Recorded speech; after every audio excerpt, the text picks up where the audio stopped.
Rope has a memory. That's what Elias Thorne used to say. You twist it, you stretch it, you strain it against the weight of a dying man, and the fibers, they never quite go back to the way they were. They hold the shape of the struggle. Elias lived in a world of shapes he didn't want to remember. He lived high up in the Bitterroot Mountains, in a cabin that smelled of pine resin, wood smoke, and the sharp, oily scent of hemp. He was 64 years old. His hands were thick, scarred, and stronger. He hadn't tied a noose in 6 years. Not since the day he walked away from the scaffold in Yuma, leaving a badge and a bottle of whiskey in the dirt. He told himself he was done with the business of ending lives. He told himself he was just a man who braided halters for horses and fixed fences with few neighbors brave enough to live this high up. But the past is a persistent hunter. It tracks you through the snow. It follows the scent of your guilt. And on a Tuesday in late November, when the wind was howling like a wounded wolf through the past finally found Elias Thorne. It arrived in a black carriage with iron bars on the windows, flanked by 4 riders in heavy coats.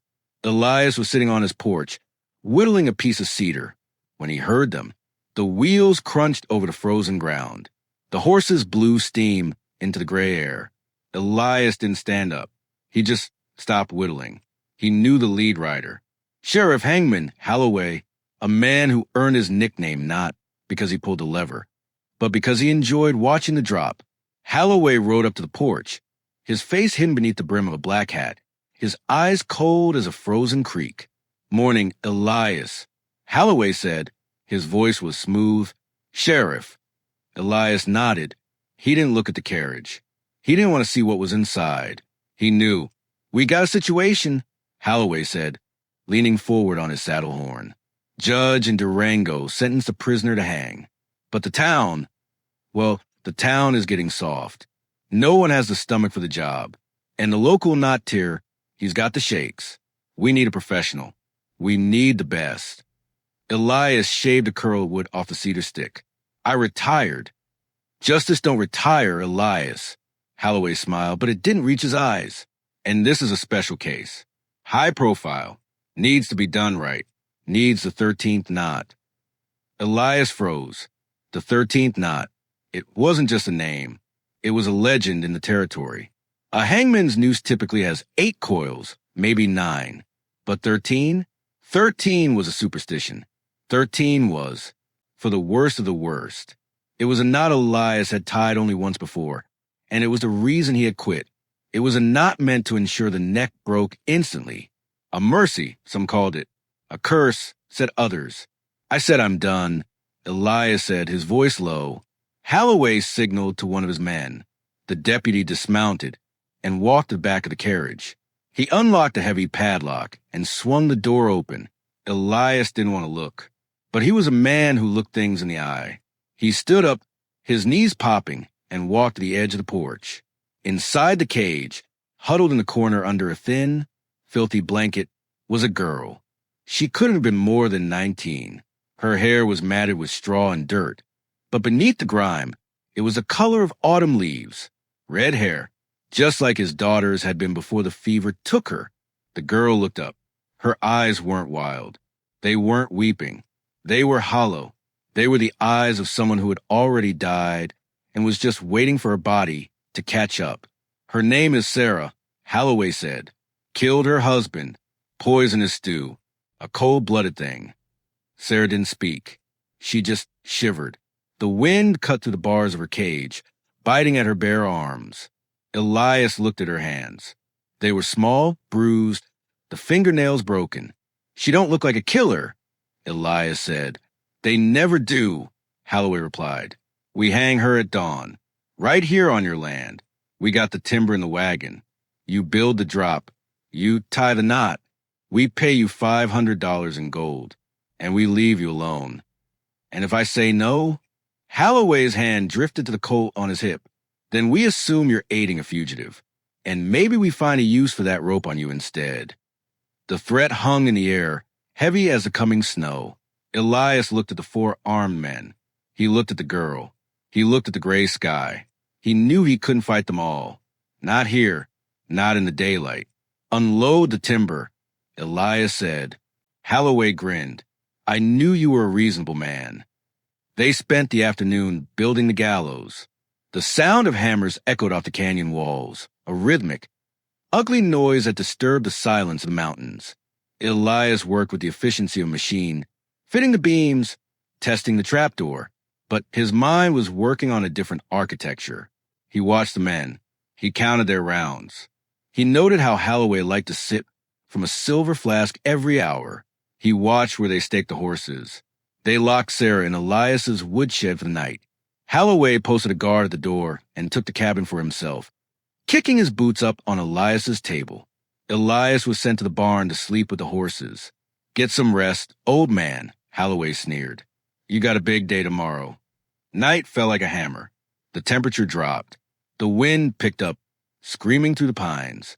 In the barn, Elias sat in the dark, holding a coil of hemp rope. It was old rope, seasoned with tar and beeswax.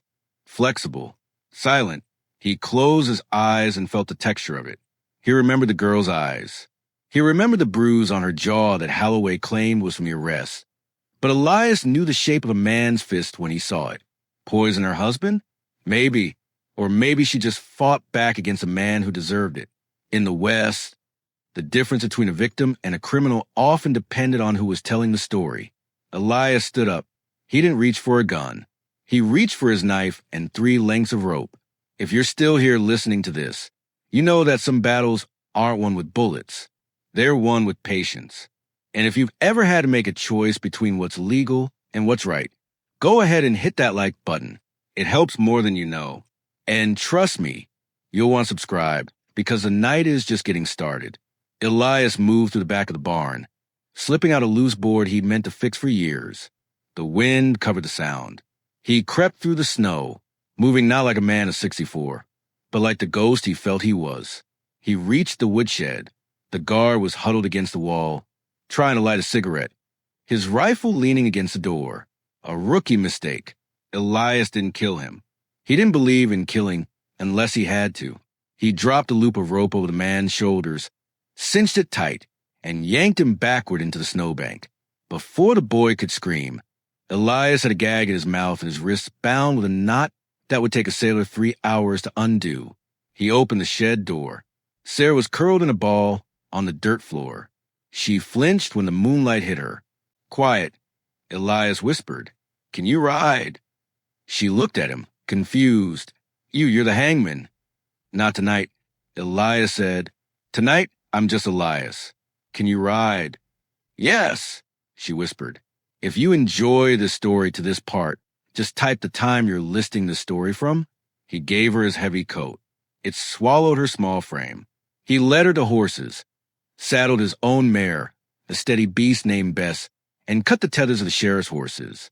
He slapped their rumps, sending them scattering into the dark woods. By the time Holloway realized what was happening, Elias and Sarah would have a 2-hour head start. They rode hard, up the switchbacks, higher into the peaks where the air was thin and cold enough to freeze your breath in your throat. They didn't speak.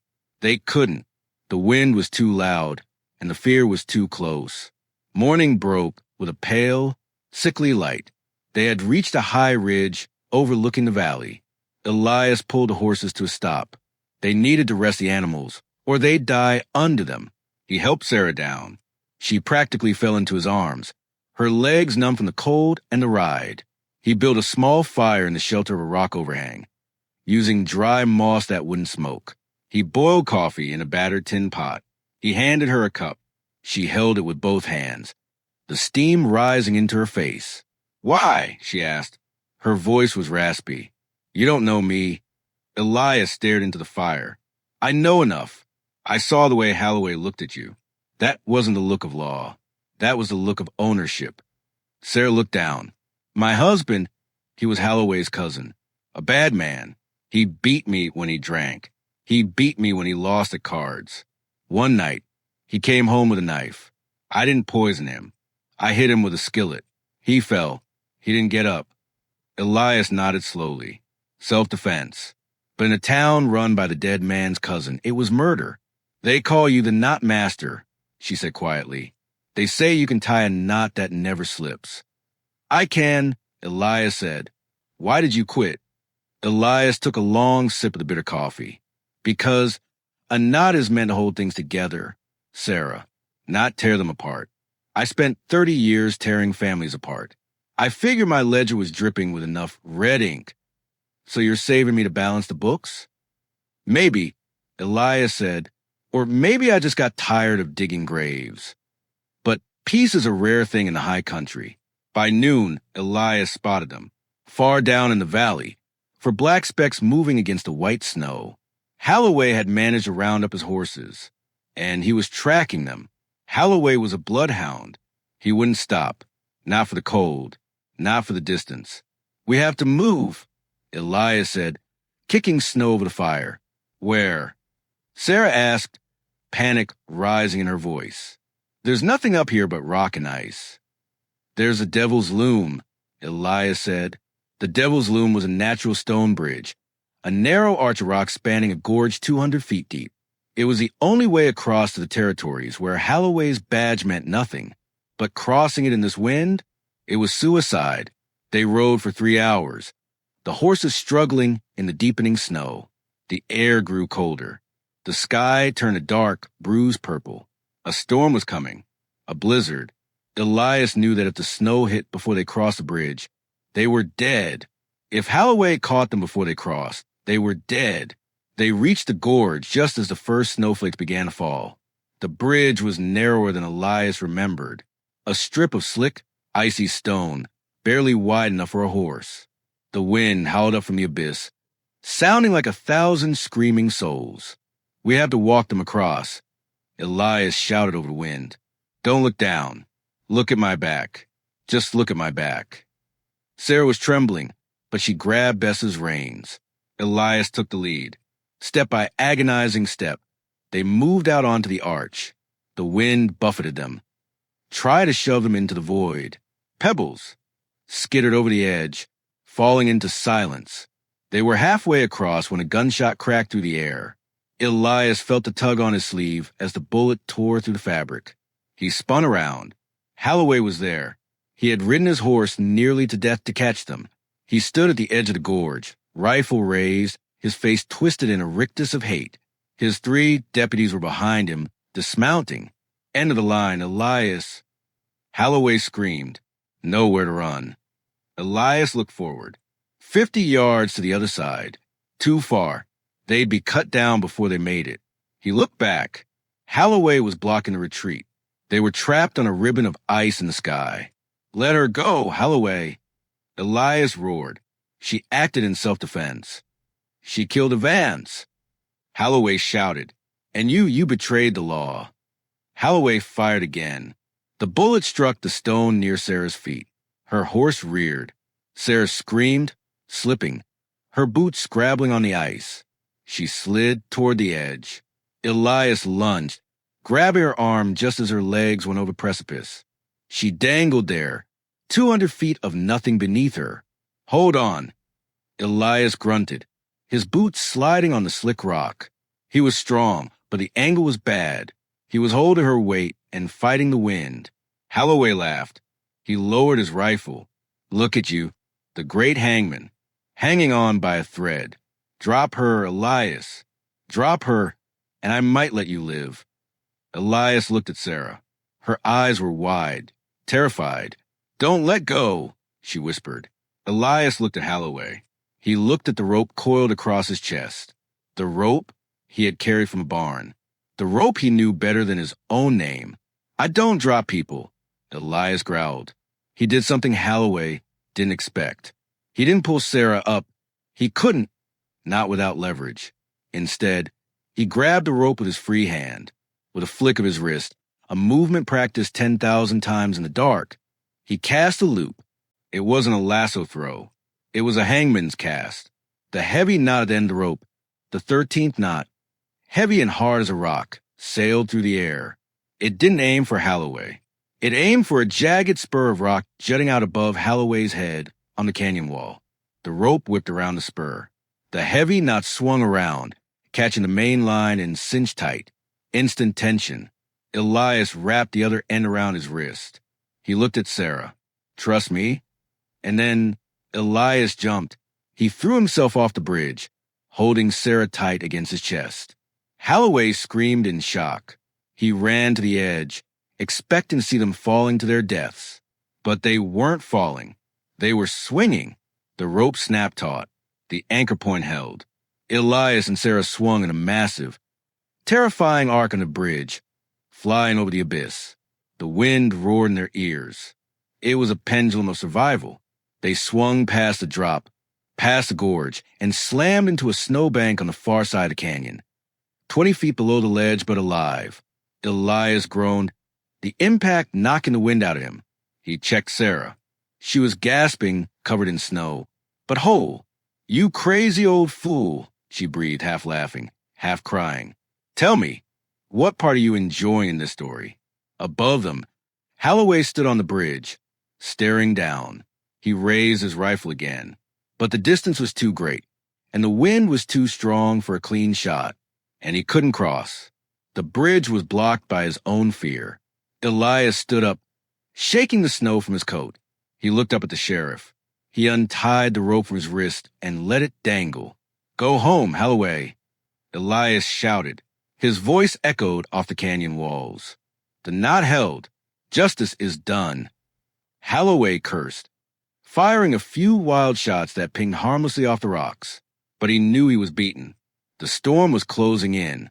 If he didn't turn back now, the mountain would take him. He took one last look at the girl who got away, spat into the gorge, and turned his horse. Elias and Sarah watched them leave. They watched until the black coats disappeared into the white swirl of the blizzard. They walked for 2 days to get down from the mountain. They found a small mining town near the border, a place where people didn't ask questions and didn't care about badges from 3 counties over. Elias sold his horse to buy them warm clothes and train tickets.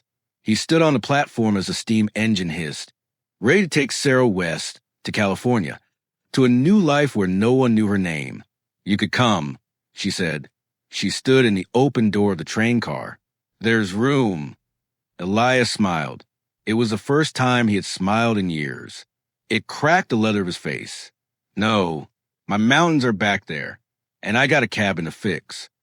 "You saved my life," she said. "Why?" Elias reached into his pocket and pulled out the piece of cedar he had been whittling. It was finished now. It was a small bird, wings spread, ready to fly. He handed it to her. "Because," Elias said softly, "the 13th knot isn't about death, Sarah. It's the knot that doesn't slip. It's the one that holds when everything else lets go. You hold on, you hear me?" She nodded, tears slipping down her cheeks. "I will." The train whistle blew, a lonely, high sound. The wheels began to turn. Elias watched her go until the train was just a trail of smoke against the horizon. He walked back to the livery stable to buy a mule. He had a long walk back to the Bitterroots. He was broke. He was tired. He was a wanted man in his own county. But as he walked out onto the dirt road, breathing in the cold air, Elias Thorne felt lighter than he had in decades. He looked at his hands.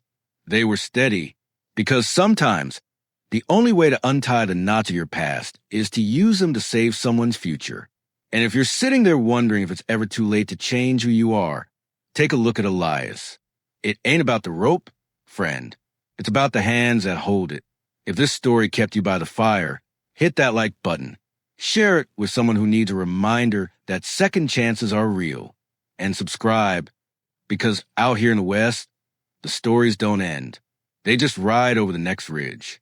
Until next time, keep your powder dry and your knots tight.